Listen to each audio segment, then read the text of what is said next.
All right, good afternoon. So as I informed you earlier, we are going to enjoy the poetry by Matt Sedillo today, and we're going to talk a little bit about what it means to be a poet and what it means to express yourself in whatever way seems fit to you. Now, as you know, you do have a poem that is going to be due at the end of the week. So I'm hoping that today's presentation will help prepare you for that, okay?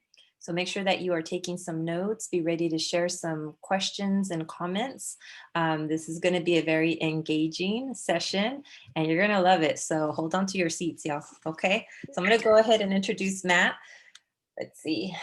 Matt Sedillo is an award-winning internationally touring poet, writer, and public intellectual whose name has appeared in New York Times, the Washington Post, the Los Angeles Times, the Chicago Tribune, La Reforma, El Universal, the UK Daily Mail, and countless other publications.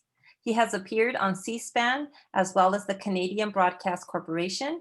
Sedillo has been hailed as the best political poet in America, as well as the poet laureate of struggle by acclaimed journalists and historians. He is the current literary director of the Center for the Arts in Pomona, California. He is the author of Mowing Leaves of Grass and the upcoming collection, City on the Second Floor. Matt, thank you for being with us. How are you? Good, thank you for having me. We getting started? Sure, let's get going. Okay, so what I want everyone to do is either get a pen and paper, write this down, or type this into your computer, or however you're going to keep track of information. Because I'm gonna let you in on a little secret, right? So if you want to be like if you want to be a writer, if that's something that you want to take seriously, if you just want to write better, if you want to write in a signature style, here's what you need to do. You need to develop a style. You turn that style into discipline, and turn that discipline into a standard of excellence that you hold yourself to every time. I'm going to tell you why later. Sundown, Levittown, Fort Apache, Dirty Harry, John Wayne, Blackface, Minuteman, Monahan, Gone with the Wind, Breaking Bad. Washington, Redskin, Confederate flag, the sword, the dollar, the cannon, the scholar, the cavalry, and the Ivy League. History is written by lightning as the rising smoke of burning village. The ways and means of victors keep their victims. A frontier thesis, some notes on the state of Virginia extraction, expansion, the winning of the West, Lewis and Clark, Smith and Wesson will circle the wagon with bloodshed and slave sweat, the crack of the whip, the law of 3/5, the crown republic of King Cotton, the intended failures of Reconstruction, the housing covenants, the great migration, the same to the Mexicans of poor Mexico. So far from evidence, so close to Monroe Doctrine, to Davy Crockett, to prison industrial complex, a war on drugs, a war on our young, Bloody Christmas, Reefer Madness, 15 to life for 4 ounces, East Oakland, West Baltimore, South La Brea and Oliver North, Plymouth Rock, Jamestown, the Rio Grande, stolen lives, stolen land. Some are born in summer homes and palatial groves where pain was one to ever unfold from the pages of secret gardens to red-front groves, but not I. See, I come from the stock of star-eyed astronauts, greet the night sky with big dreams and wide eyes, always running down the devil's highway through occupied America, all the way back to house on Mango Street, and all those books you don't want us to read. There's a handball off the back wall of a panaderia born east of the river, post Mendez versus Westminster, one generation with red lines. The diplomas that were signed to those dreams. And that skin need not apply. See, I come from struggle. And if my story offends you, it's because you made the mistake of seeking your reflection in my self-portrait. See, this was maybe about you. Some are born of the common core, whose reflected faces grace the pages of doctrines discovered an age to be explored. World hardships crashed against new shores, New England, New Hampshire, New Jersey, New York, for others pushed off Turtle Island. Aslan, do not call this brown-skinned immigrant. Child of the sun, son of the conquest, Mexicano blood, running through the veins east side of Los Angeles. Do not tell him your native tongue and song will best be sung. Do not tell me who I am, because I was raised like you. Miseducated in some of those very same schools off lessons and legends of honest Indians and Christian pilgrims and a nation of immigrants all united in freedom. That isn't until they pulled aside my white friend, pointed directly at me and said, Scott, I judge you by the company you keep and you spend your time with this. The same old story, 1846. The adventures of Uncle Sam the Stick-Up Man, he wetbag. Show me your papers, now give me your labor, the melting pot. So we're made for the hands to clean it. The American dream has always come at the expense of those who tucked it in. You don't know that. So you don't teach it. Could write you a book, but you won't read it. So you know what this is about you. In 1492, and the Treaty of Guadalupe in California missions and Arizona schools, these racists that try to race us as we raise their kids in cities that bear our names. But you can learn something today, from Ferdinand to Minuteman, from Arpaio to Alamo, from Popavodio, so I came to the Indian that still lives in me from 1843 and try to bury us. They didn't know we were seeds, Canadian minds, they don't strike the Blandala, Zapata, Joaquimieta, Las Adelitas, Brown Baresi, Zapatistas, from Richard Nixon, third Napoleon, from Peckinpah to Houston, from Lone Star Republic to Christopher Columbus, all the way down to Donald fucking Trump. We didn't cross the borders. The borders crossed us. Who you calling immigrant? Pilgrim. And so the reason I say that we need to develop our own style, turn that style into discipline, turn that discipline into standard of excellence, is that when you have your own standard of excellence, nobody can ever discredit you or tear you down. Nobody can actually validate you either, because you are the world's leading expert as to why you are excellent. Why you are excellent can be a mystery to the audience, but it should never be a mystery to you. You should know exactly how and why you are good at what you do.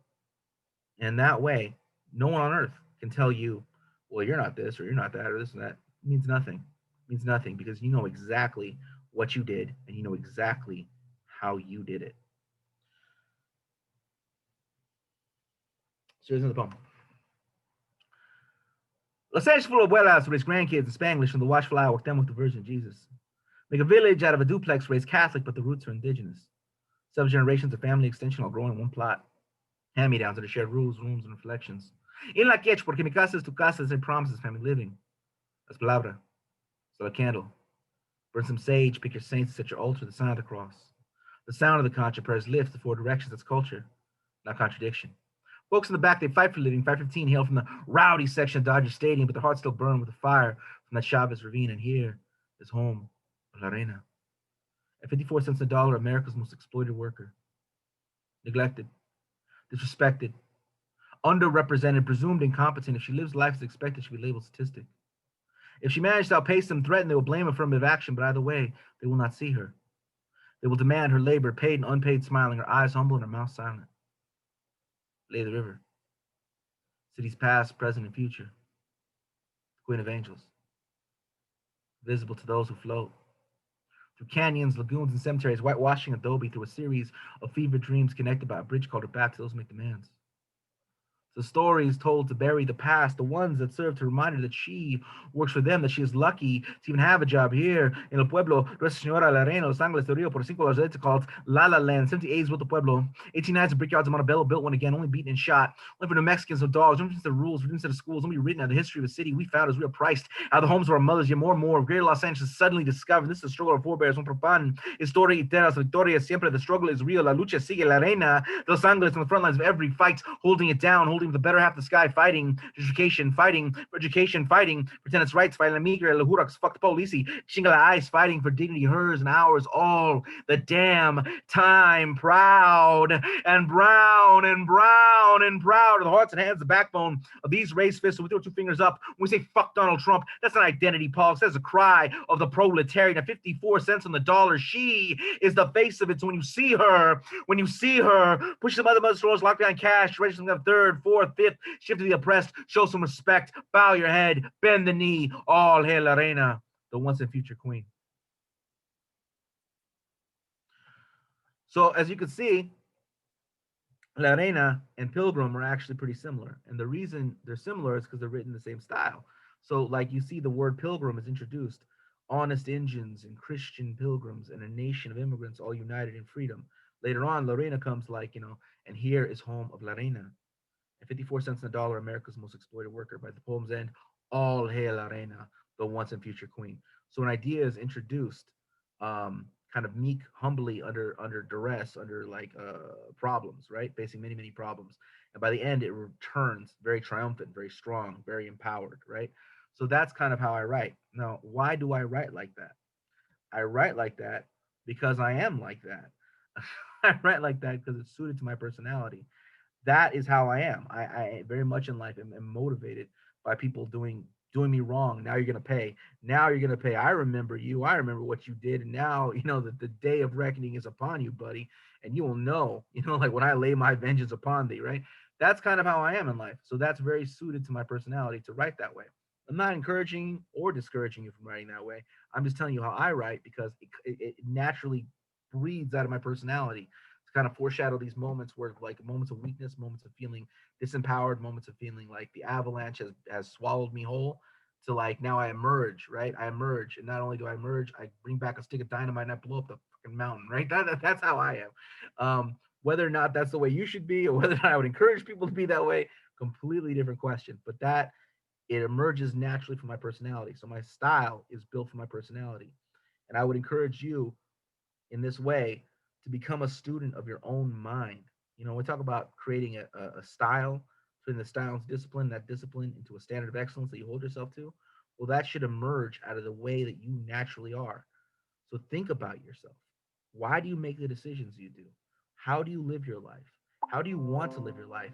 How do you want to make the decisions in your life that make the most sense to you? What are you like at your best self, at the self that you really most want to be? And then write in that way. Structure your thoughts in that way. Structure the way in which you express yourself that would reverse engineer those results, right? So your writing should be like you wish to be, right? As you want to be, right? And help you be more that way. Um, so that it's not just a question about what you write about. It's actually how you write. You know, I very much am somebody that I'm motivated by mountains to climb. I'm motivated by doubters, by haters, by second guessers.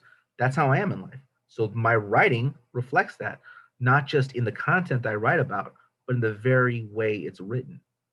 It's written in a way where you have this person, their doubter, there's these challenges they have to overcome. It's all just kind of variations of that. I mean, it's variations essentially of We Are the Champions or something like that. Like it's very like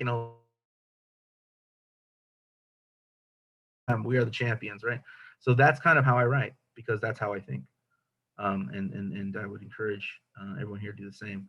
So I'm about halfway through the poems, but like right now, you want to open up to a conversation?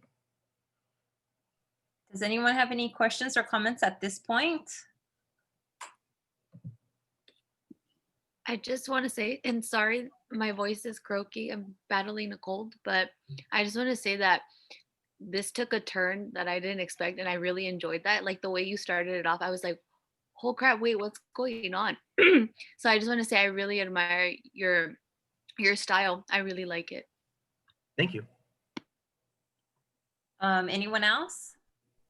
I just like to share, as a fellow artist. I mean, I don't write, but I dance and I act and stuff. It's just really empowering to hear you talk about you setting your own standards for yourself and your standard of excellence. Because, I mean, it's easy to feel like you're not good enough in this world, especially as a person of color in the entertainment industry or the art industry. But listening to you say that, like, even just the moment you said it, I was like, wow, like, that's so true. If I set myself for excellence and put my own standard, then nobody can break me down and nobody can tell me I'm not good enough, you know? Yeah, So thank you for that. right. And what I would say is that like right now, if you're out there, dancing, you're attempting to be like another dancer, right?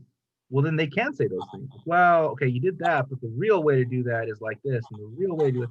If you're attempting to be somebody else, then somebody can actually legitimately tell you where you're failing or succeeding, right? But if you're being you and you're being the you that only you can be, and again, a highly stylized version of yourself, not just the random expression that you just may feel at the moment, but a really the best of you, right? Just the you really crystallized, and excellent, like a version of yourself that is just truly excellent, and in many ways, people without knowing you could take something from the experience, right? If you're able to do that, then you can do things that nobody can question because it's excellent, and you're the leading expert as to why it's excellent. I mean, I know I'm repeating myself right now, but this is really, really important. Become excellent and become the world's leading expert as to why you are excellent. Why you are excellent can be a mystery to the audience, but it never should be a mystery to you. You know, become a student of your own mind. Thank you. Know why. You know why you make the decisions you do, and then you can make them on a regular basis. You know what I'm saying? And I know poetry is like one of the areas where people they're least likely to talk the way I'm talking to you now, talking to everyone here now, because you know poets are oftentimes first thought, best thought. You know, just channel the spirits, this, that, and the other. If you operate that way and you're waiting for a moment of inspiration, you are going to have a very, very shallow body of work that achieves greatness.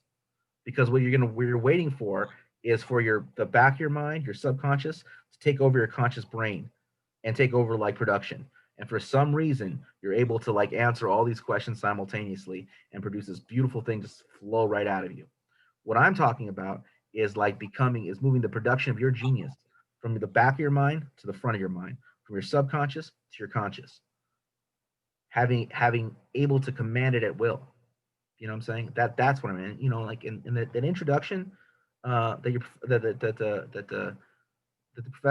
your professor has given me.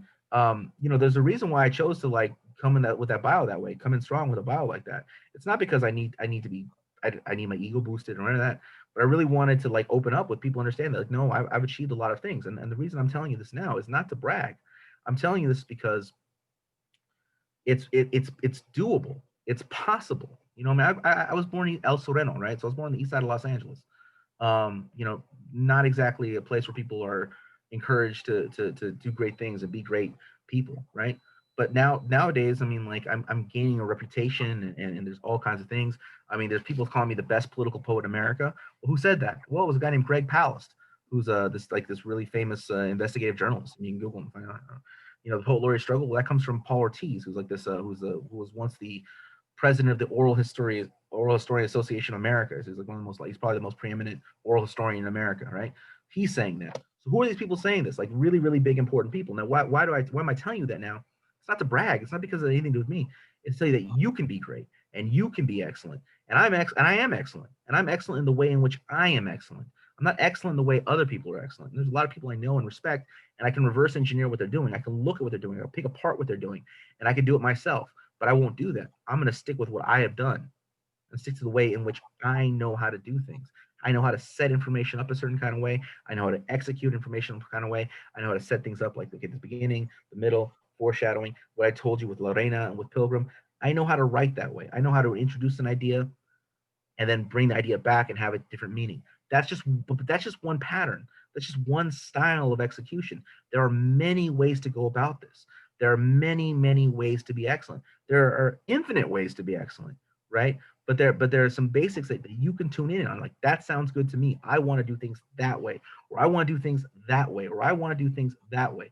Another way of doing it would be just like set up a bunch of different like kind of punchlines. Be like, it's like this, but no, it's really like this. It's like this, but no, it's really like this. But it's like this, but no, it's really like this. And you just keep doing the same thing. Whereas the beginning could be in the middle, could be in the end. It doesn't really actually have a beginning, middle, end. It just kind of just like has, it's repetitive and repetitive and repetitive, and then just ends when it ends. And there's ways of doing that that are still really quite great.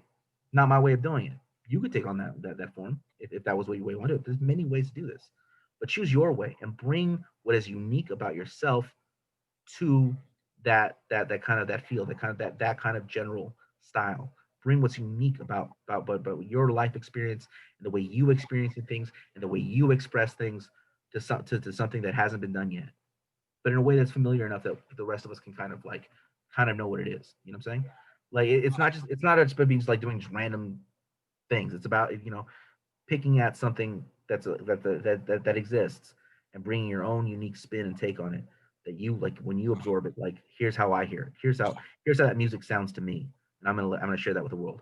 And in doing so, not only will you enhance your own life, and not only will you you know feel good about your own self, and not only will it raise your self-esteem and such, you're actually bringing something new to the world. And you're doing you're doing a great service to everyone around you. Thank you. All right, some more poems. You don't know, man. I mean, who really fucking knows where it all began, what time goes, where the money went, how shit gets made, who runs the board, who calls shots, who gets plates? I'm Mexican. Mexican American, Chicano, U.S. born and raised. You know, comes next. Dirty, stupid, lazy, beaner, wetback. Speaking of that story, begins house with once upon I go back to Mexico. It's about 5 or 6. Sometimes these things happen a little sooner than expected. Sorry, kid. That's the way it is. Seems like you're gonna have to make a decision. Think quick, don't flinch, thumbs out, clench fist now, forever. Hold your tongue. Say I was born in 81, which makes me young Gen X or old millennial. Shit, I don't know. Sometimes seems like my birthright is more questions than answers. What I do know is this: something terrible happened around 489 years before I was born in my life. Well, it just hasn't been the same since. What you call microaggressions, I call mini conquests by the water cooler to see them sailing in my mind, just like Hernan Cortez, John Smith, chest plates and muskets, shoe buckles and loaded questions, office eugenics, pointed statements like, when Polk took Mexico City, you should take the whole thing, or all illegals are disease. You were born here, so why are you offended? If I act like I did when I was a kid, shit, you already know what would happen, but I never wanted to repent or confess because I was not born to be forgiven. Not here, not now, not by them. Saw a man for president. So I saw a man for president, heard a rainbow coalition of friends debate whether calling Mexicans drug dealers and rapists was racist or populist to demand discussion, a reflection, and some nuance. I couldn't feel the pain of people who felt nothing but hate for mine. All I could do was reflect upon my life and ask myself why. Because sometimes it seems like the more I think, the less I know. And the more I speak, the worse it gets. We're ready to fight. We don't know what the hell we're talking about. Mouths just running, muttering. Some about a nation of immigrants. Always trying to make sense of our life using images not our own. Some secondhand bootleg history written for us to serve them, because the real power lies not in the pursuit of the answer, but in the posing of the question. Sometimes it seems like someone's always trying to convince me of something. Like the things they don't want to see. Like they're manipulating reality. Some nights I drive the city, I see nothing but brown faces. Go back inside, turn on television. I don't see them until I go out again. It's like we're here, but we're not.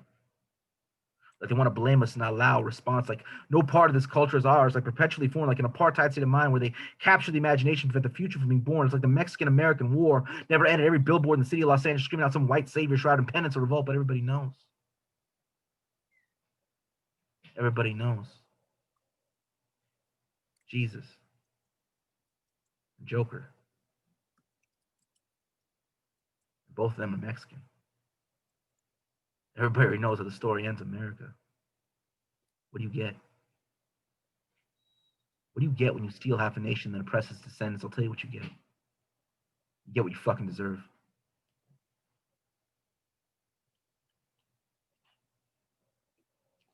All right, that's that one. Awesome. Where are we on time?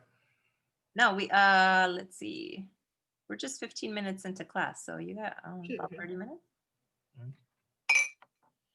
All right, I'll keep going. Oh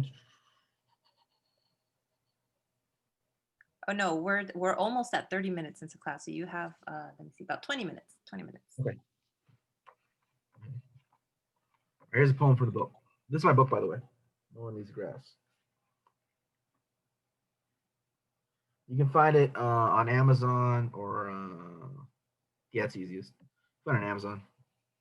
Or there's a no called book thing. There are better ways to get it. There's more ethical ways to buy it, but like I don't remember them, which is terrible. You know, but if you know me, you can get it from me. I mean, I can send it to you. Signed copy. Here we go. Servant song. Thrones of blood. Thrones of blood. Thrones of blood, empires of sweat, chambers of commerce, ministers of finance, columns of debt, the law is print. Its right is script. High priest preach the evangelical canons, aim steady the doctrine of famine and luxury, war is progress. Property is sacred, starvation is the market, your mouth is reckless, look at the gates. They are blood ready. Cabins of industry. Lords of limited liability, well-dressed murderous thieves, the modern kings of corporate speech walk among us as loaded guns, chambers locked full of legalese and legal teams, and just enough finely printed legal degrees of separation to wash their teeth clean. Predators, in every sense of the word, it is a wolf's run. The night, capitalists gather around a bonfire to listen to the servant's song. How vain are we? How vain are we, us composed of cosmic dust set beneath the stars to chart out our brief chaotic lives by the time it takes our small, fragile, distant eyes to finally see the light. Praise be the sky. Praise be the day and praise be the night. With your steps moonlit, push your face to the wind of the harvest. Drink you in. Blessed be our lungs, or our lungs have blessed us. Your body, conduit between breath and divine. Praise be divine. Praise be the joy it brings to your eyes at this. Both guest and host were pleased. A servant, clever and observant, unburdened by the groundbreaking decisions that set the shoulders of titans, and who better than one given to a life of service to serve as a reminder to breathe easy. How forgetful are we?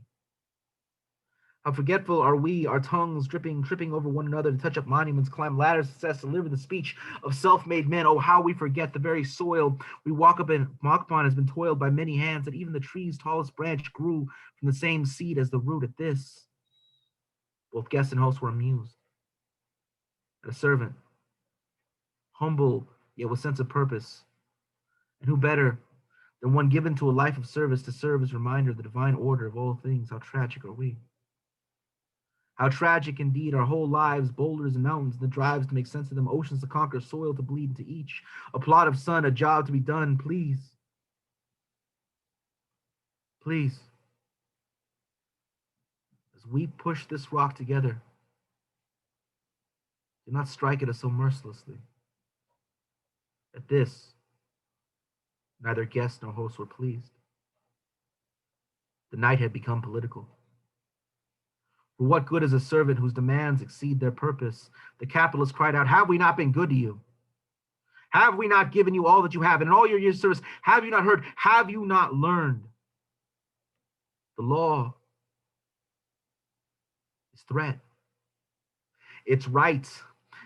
Death. Your mouth is reckless. Look at the gates.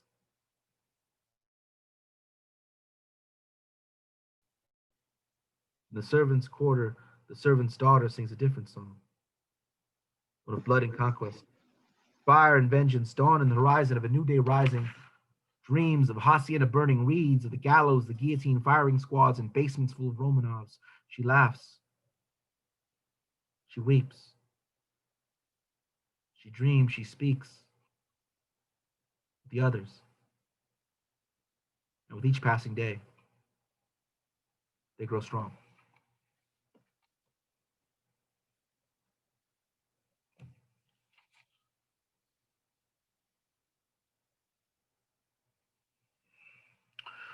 So any questions at this point in time? I have a question. Yeah. So how old were you when you wrote your first poem? Oh God, I was probably like 5 or 6, maybe.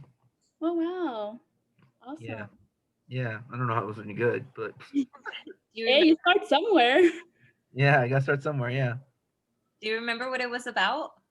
No, I remember. I think it was about my mom or something like that. About my parents, I think. Yeah. All right, other questions? Keep them coming, y'all. How long do these take? These take usually about 2 or 3 weeks. How do I do it so quick? You wonder? I'll show you. I would think you'd take months for these. Pilgrim took months. Lorena took 2 weeks. And the reason why it was so much quicker was because I developed a technique. And I'm going to show it to you right now. So what I do is I came up with this kind of module that I call the 3-act poem. And it's how I am able to write quickly.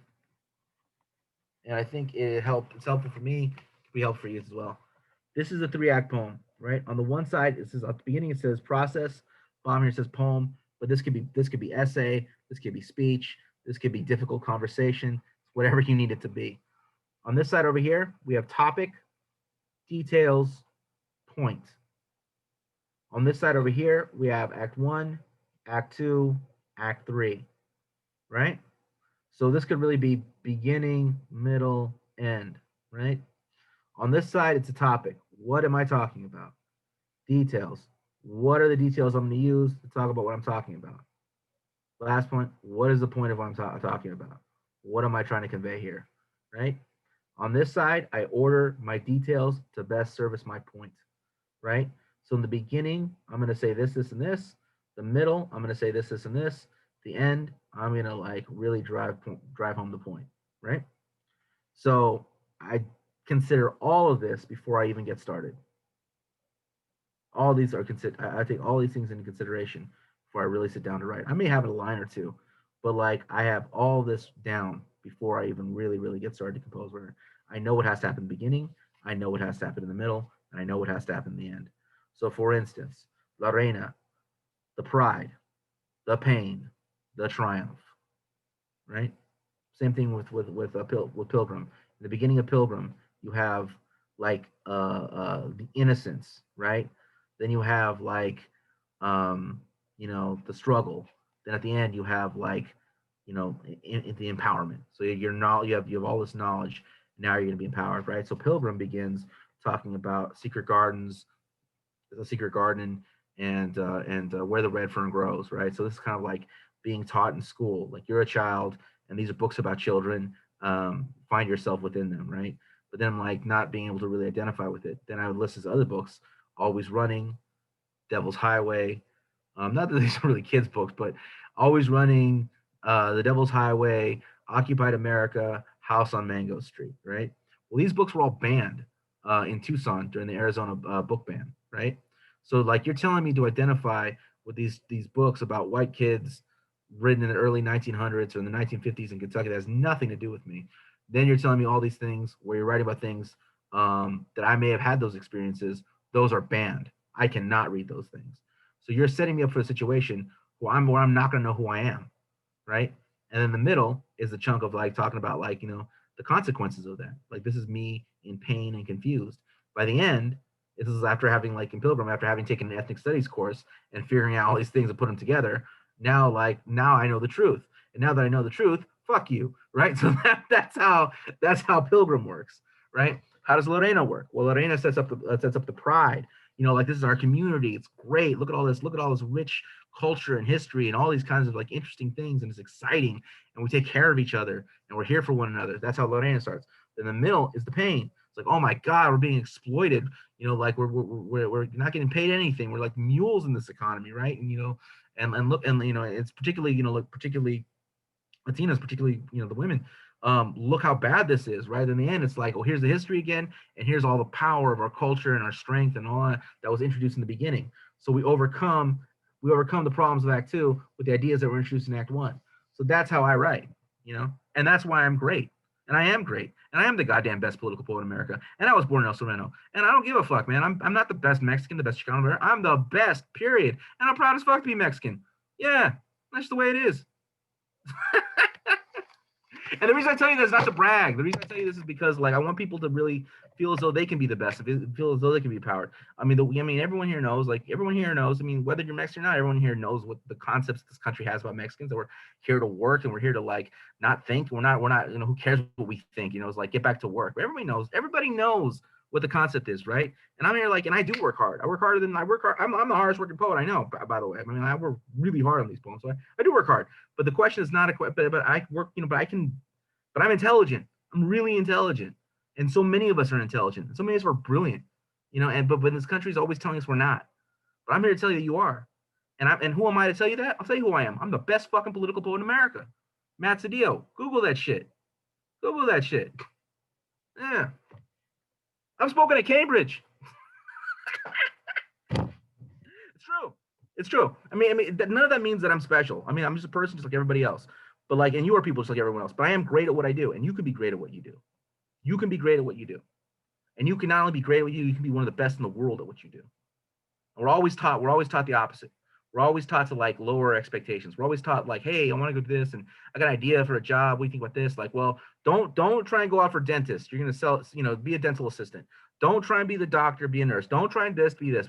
That's a good profession. I'm not saying those are bad professions. Those are good professions. They pay very well, and you can have some security in your life, and you can take care of your family, and you can do what you need to do. And I'm not downplaying that. But what I am saying is that it's the question of lowering your expectations. It's always like, even when we're ambitious, we're told to lower our expectations. Even when we're trying to like improve something in our life, we're told like, okay, want that, but not that. Don't be unrealistic. All right. That's a good job. You could be like an assistant to a radiologist, but never you can be the radiologist. You can be this, but you can't be that. You can be this, but you can't be that. I'm here to tell you, you can be that. Whatever it is you want, you can be that. And if you want to be a poet, be the best poet. Like me, Matt Sedillo, the best political poet in America. God damn it. I love it. I love it.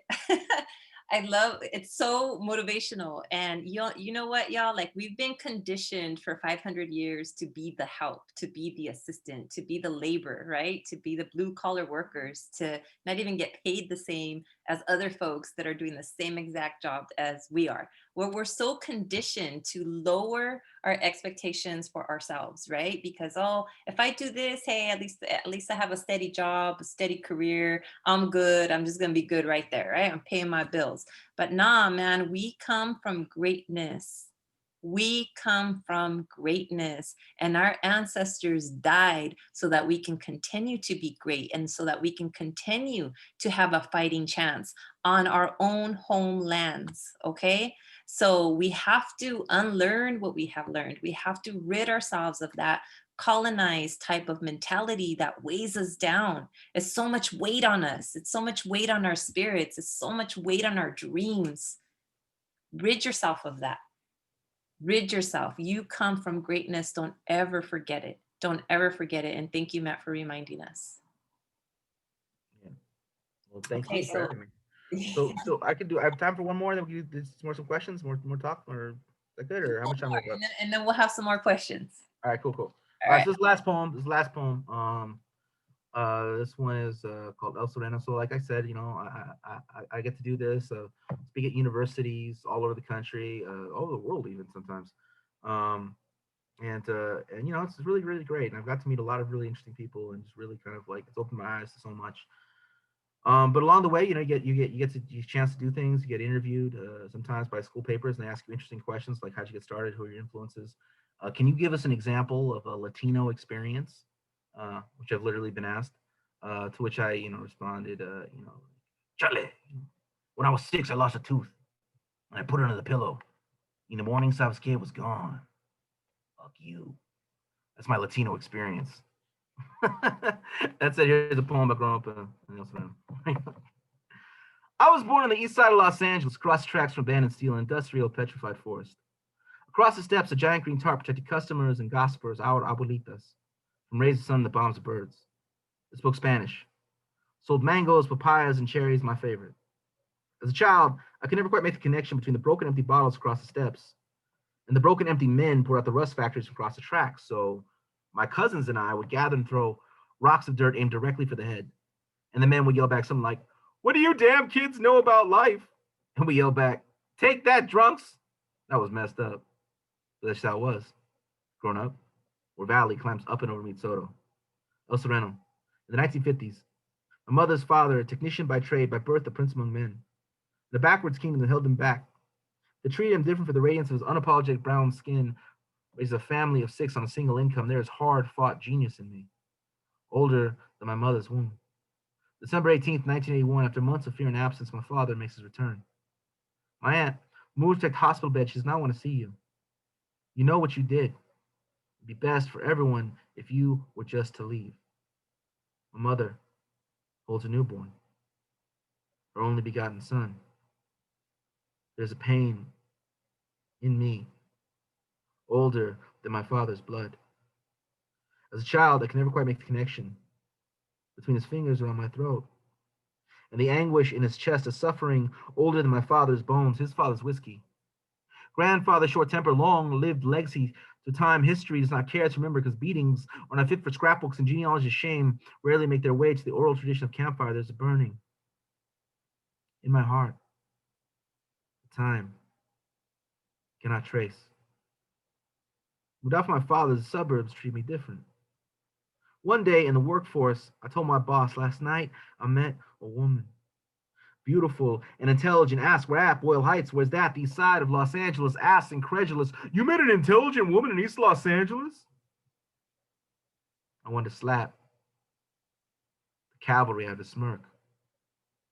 Beat the manifest destiny out of his name badge, but needing a paycheck, I stood in the weakness of silence, the pain and anguish of generations long past alive, and sickened in my chest there is a shame attempted upon us, older than the tongues of bigots. Walked off job, marched off lot, fist up for the cause, because in a world that has told us no, that has told us different, I've chosen yes. Yes, I am Chicano. Yes, Mexicano. Yes, indigenous, that brown skin and bleed red. Yes, unafraid and unashamed, my passion, my potential, my intelligence. Yes, the fire in my chest. Look into my eyes, you could feel its strength. And yes, as a matter of fact, some of the most radiant, gifted, talented, beautiful, intelligent women I have ever met reside on the east side of Los Angeles, just across the steps from the streets where I was born. Yes, I am all of this and more.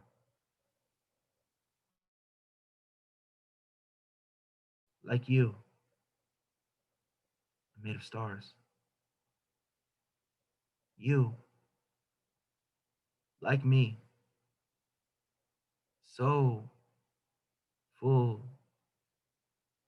of pain, are brimming with genius. Listen to no one would make you feel different.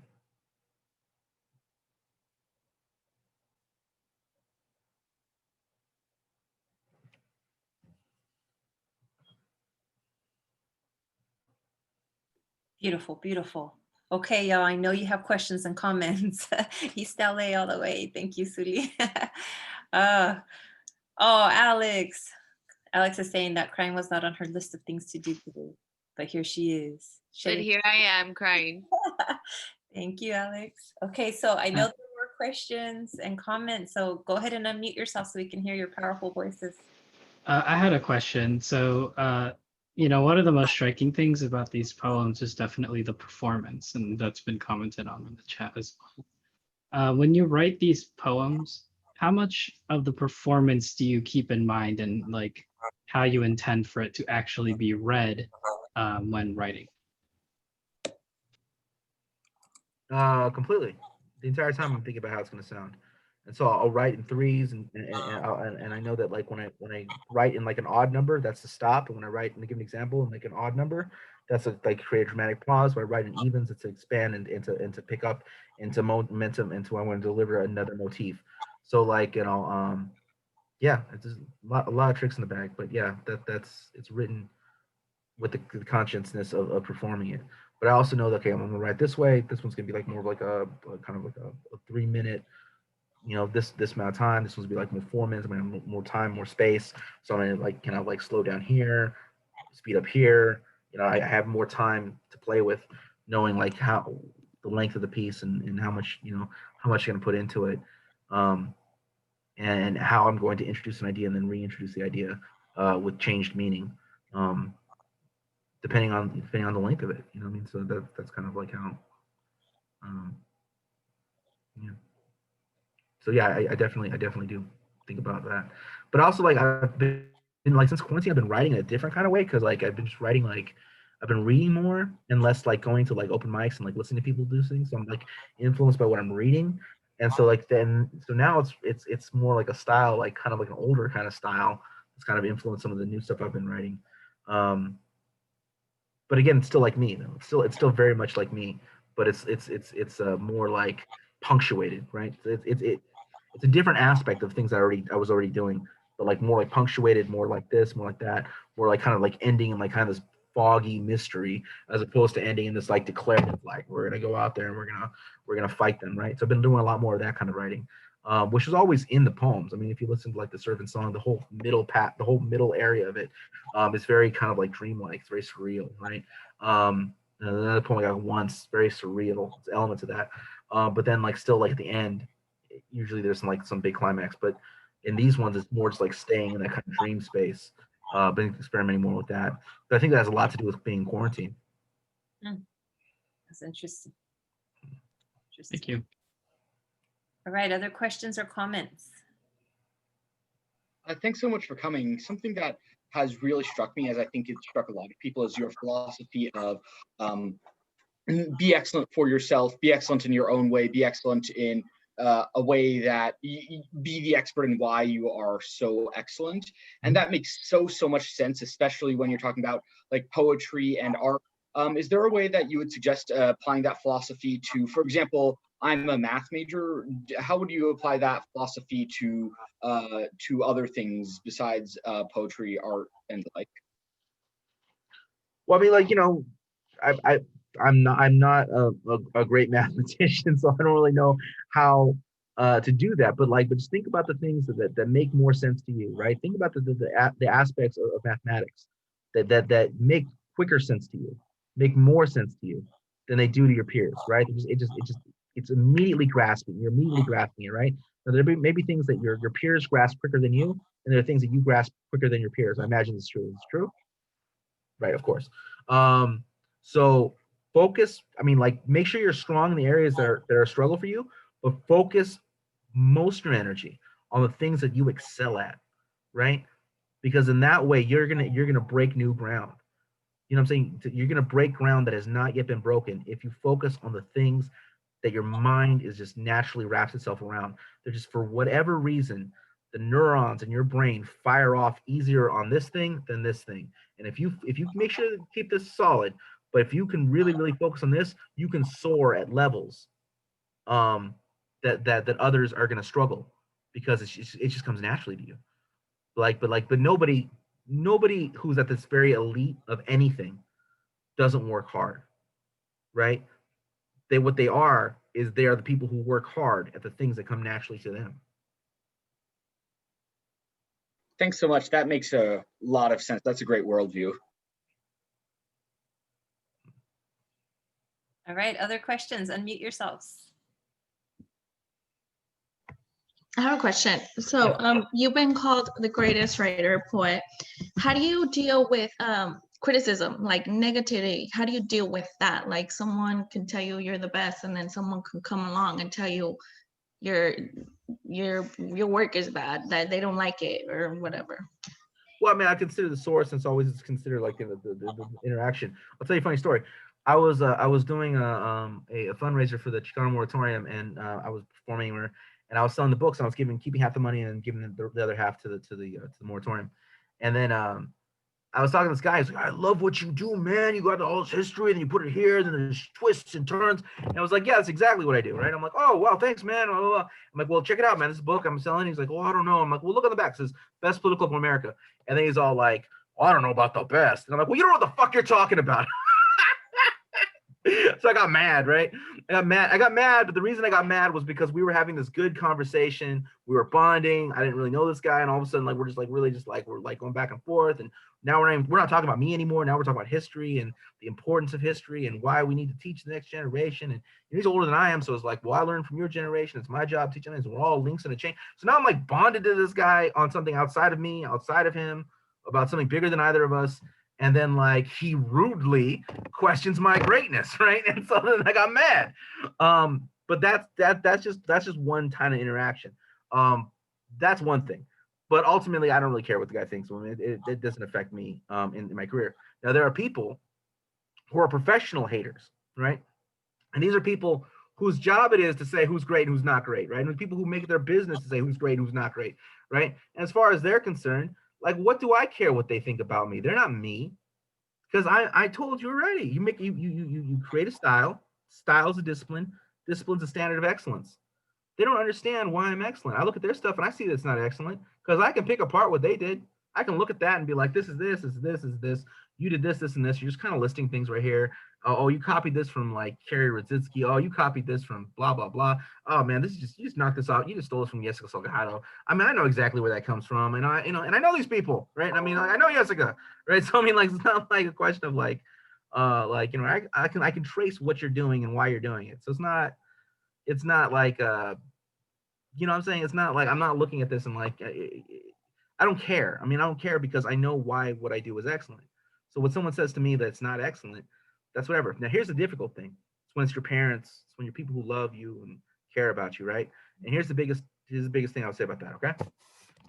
If your parents don't like what you do and think that you're not good at it, or someone that you really care about and love, your significant other, your siblings, whoever they may be, if they are not the biggest fans of your writing, should you decide to be a writer, well, lucky you that your parents are award-winning screenwriters. Lucky you that your parents won a Pulitzer Prize for writing. Lucky you that your parents are these celebrated novelists and poets. And where, oh, they're not? Then who cares what they think about your writing? What do they know about it? You know what I mean? Like, seriously, who cares? I mean, there's people that mean a lot to you in life and they're going to hate on you, and that sucks and that's rough. But unless they're like a leading expert in the field, who cares? Right? And if you develop your own style, turn that style into discipline, turn that discipline to a standard of excellence that you hold yourself to, then who cares what anybody thinks? Like, who cares what anybody thinks? Like, you know, like I work a lot with Luis Rodriguez. And if Luis were to tell me, like, man, I don't really like what you do, I don't think it's so great. What do I care, Luis? Like, I could tell you why this is great. Like, I mean, he would do that, but like, I'm like, who cares? Like, who cares? Like, I don't, you know what I'm saying? Like, it just, if you know why you're great, nobody can take it away. If it's a mystery to you why you're great, you don't know what you're doing. You're just kind of like out there in the fog, and every now and then you catch lightning in a bottle, or, you know, whatever, you got inspiration. Yeah, well, then you're subject to all kinds of stuff. Then, like, you can be told all kinds of things, and you may believe it or you may not. But if you know why you're great, then you're solid. Like I said earlier, you know, why you're great, why you're excellent can be a mystery to the audience, but it should never be a mystery to you.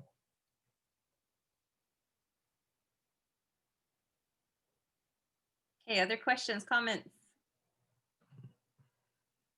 There's something you were saying about the criticism that that had me thinking about another question. Since you are, you know, more widely known, I'm sure you deal with a lot of like reactionaries responding to your content, which is you know, more progressive, more left leaning. How do you deal with those reactionaries? Do you engage with them at all, or if you do, like, how do you do that? Well, good time. If I spend all my time reacting to reactionaries, that would be like all my day, right? But when I do, I don't always react to reactionaries, but when I do, I prefer. But when I do, what I like, for instance, I'll tell you what happened the other day. I said something like, you know, some politician, fuck that, whatever. And then they said, fuck that politician. I don't remember who it was. And they're like, you know, fuck you, you're not gonna do shit. And then someone said, fuck you, border hopper, right? This is just online. Someone says, fuck you, border hopper. Call me a border hopper. And I just said, your grandkids will speak Spanglish. And that was it. And they went on for like 20, 30 comments, calling me all kinds of names. I don't care. Like, you know, like you crossed the line, you called me a border hopper. So I'm like, okay, so if you're gonna call me a border hopper, that's like, you think you got me. You know, then I'm just gonna say, you know, like, your grandkids are gonna speak Spanglish. Like, you know, because I can see what you're scared. I know what you're scared of. You know, I know exactly what you're scared of. And I'm gonna tell you what's gonna happen. And I'm also gonna tell you there's nothing you can do about it. There's gonna be taco trucks in every corner, you know, like, and your name is gonna be carved out of the tree that you carved your name into when you were 14 years old. It's to be carved over by names like Sochi and Quetzal. That's what's going to happen to you in your childhood memories. Fuck you, right? So that's how I respond to things. That's just me. I'm not telling you that's the way everyone else will be. But like, you say some insulting shit to me, I'm going to find out what you're scared of, what you don't want to happen in the world, and I'm going to nail you back with it. And then I'm going to walk away, and what you said to me is going to have no effect on me. It's going to have zero effect on me. Because, like, I got you back. Why would I be dwelling on this? Why would I be dwelling on the hurt of some confrontation I won? Hey, Matt, can you, everything's like blending together, but I don't think that you explained the title of your book. Okay. Yeah. Do that. So the book's called Mowing Leaves of Grass. And the reason it's called Mowing Leaves of Grass is because the preeminent collection of U.S. poetry, most people would say, is Leaves of Grass by Walt Whitman. And Walt Whitman was a very, very talented writer in the 1800s, but he was also deeply racist. And he was a big proponent of the Mexican-American War. And he said, what is miserable, inefficient Mexico do with the grand mission of people in the New World with a new race, or the noble race? And so when you do some stuff like that, what ends up happening is centuries later, someone like me is born and writes a book called Mowing Leaves of Grass. That's why it's called Mowing Leaves of Grass. You know, I'm not under the contention that Walt Whitman wasn't talented, or that he wasn't skilled, or that he didn't do some interesting stuff. But he was a racist. And if you want to like him, that's up to you. But for me, I don't believe that we should be looking up to people who would have been looking down on us, right? And so, like, while he was talented, guess what? I'm talented. Don't look up to Walt Whitman, look up to me. You know what I mean? Like, fuck him. And who am I to say that? Who am I to say these things? I'll tell you who I am. I'm Matt Sedillo, the best fucking political poet in America. Did you not read the blurbs on my book? And that's the way we gotta be. That's the way we gotta think. We're the best. We can be as good as anybody. We can be as talented as anyone. Enough of this, enough of this settling for second. Enough of this dimming our light. Enough of this, oh, I better dim my light or I might offend somebody. No, we can be the very, very best at anything in the world, at anything we set ourselves to. So that's kind of like why it's called that. It's called Mowing Leaves of Grass. It's kind of like a tongue-in-cheek kind of thing about like doing like landscaping, but it's also mowing leaves of grass, man. Just I mean, it's a response to that, So that's why I wrote it, and that's why it's called that. There's a book in there there's a poem in there called Mowing Leaves of Grass, where it says, "Fuck Walt Whitman, this is an Art Laboe dedication." And so, that's how it goes. Yeah, so and just kind of building on that, I just really want to emphasize how Matt is really unapologetic about calling out racism and calling out structural and systemic racism and just calling all of these things out, right? And just being very direct about it. Because I think that a lot of people may feel a certain way about that or think a certain way about that, but then struggle with finding the words to be able to express it because we're so caught up in, I don't want to hurt anybody's feelings. I don't want to say something that's going to be taken the wrong way. I don't want to, you know what I mean? And I think at this point, actually this point is way overdue, but we're way past that, y'all. Like we have way too many people dying because of racism. We have way too many kids getting pushed out of school and into the industrial prison complex. We have way too many injustices going on. We have way too many people of color being shot in the back by people in power. You know what I mean? And we just have way too much of that going on. I mean, look at the social unrest that is happening all around us, right? And it's always been there, but it's just so much more visible now. This is what's happening during your lifetime. We can't be tiptoeing around these issues and just avoiding having these conversations because we're afraid to. We're so past that. We're so past that. We're so past the point of saying, well, is this racist? No, we're so past that. It is extremely racist. And we need to just point it out. And that's where we're at right now, because if we don't do that, then things are not going to get better. We have to know how to call things out, how to have the courage to do so. We need to do the work. We need to do the work, right? And so, and it's going to be uncomfortable, and you got to be okay with being uncomfortable and making other people uncomfortable. There's nothing wrong with that, because being too comfortable is the problem.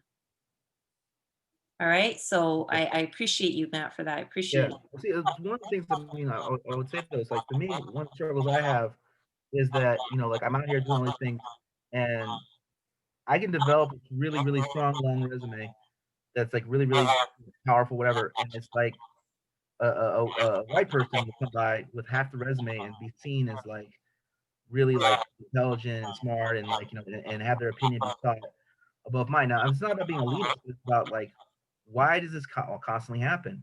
And the way in which this will stop happening is that we all support one another, that we start supporting one another, and we start believing that we are legitimate sources of information. You know what I'm saying? If we create the network of of looking to each other and holding each other up, then things like that will stop happening. I'm constantly in these situations where I'm being invited to universities and then having my intelligence questioned. I mean, why did you invite me here to tell me to argue with me? Like, why did you invite me here to argue with me? Like, this is ridiculous, right? At this point, I've spoken over 100 universities, but this happens all the time, and they're questioning my intelligence because, like, did you be like, do you ask everyone this? Like, or is it because I'm Mexican, right? What's going on here, right? But that can't happen at the rate that it happens if we start looking to each other as points of light. If we start looking to each other as like, and we create a cosmology of our own within the scenario that we're in, then these kind of things can stop happening to not just me, to any of us, right? And the point I'm making right now is that me personally, cannot achieve like some kind of freedom or some kind of decent life or live my dreams as I dream them if we can't collectively. And neither can any of you. We cannot live our dreams out properly so long as there's this thing that's hanging over all our heads. So we have to collectively fight it. You cannot individually escape it. You know, we have to escape it. We have to fight back. And the way we fight back, one of the ways we fight back is by supporting one another. Thank you. That was a perfect way to wrap up this presentation and visit. Yeah, with those words. Again, we talked about that last session, that it's not about me, it's about we. Remember that? And yeah, we do have to do this collectively instead of in our own silos or, you know, individually. And being in the struggle can feel very lonely if you're not working collectively with other people, right? And so what I'm loving about this semester is really that even though it's a challenge to do this distance learning thing online, it's giving me and us an opportunity to work collectively, right? And decide as a whole unit to be able to share our class sessions with the public, and then to invite all of these amazing people, amazing speakers who contribute so much to our communities into our learning spaces, right? And so in that way, we're connecting and networking and understanding the vast amount of knowledge that's out there and the vast amount of work that people are putting into our communities out there, right? And hopefully inspiring each and every one of you to get involved somehow. And like I've told you from the beginning, it doesn't have to be in the manner that I think you should be doing, but you find what you're passionate about and get involved in that. And then, like Matt said, be the greatest at it, because you can be. You already are. You just need to uncover it. It's already there. Okay, so thank you, Matt, for visiting us. Much love to you always. Thank you for everything that you continue to do with your work and inspiration and all that good stuff. Muchísimas gracias. And I will see you on the other side, brother. All right. And if you all want to go ahead and unmute yourselves and say goodbye and thank you to Matt, but stay with me, students, okay? Thank you. Thank you, Matt. Thank you. Thank you. Thank you, Matt. Thank you. Thank you.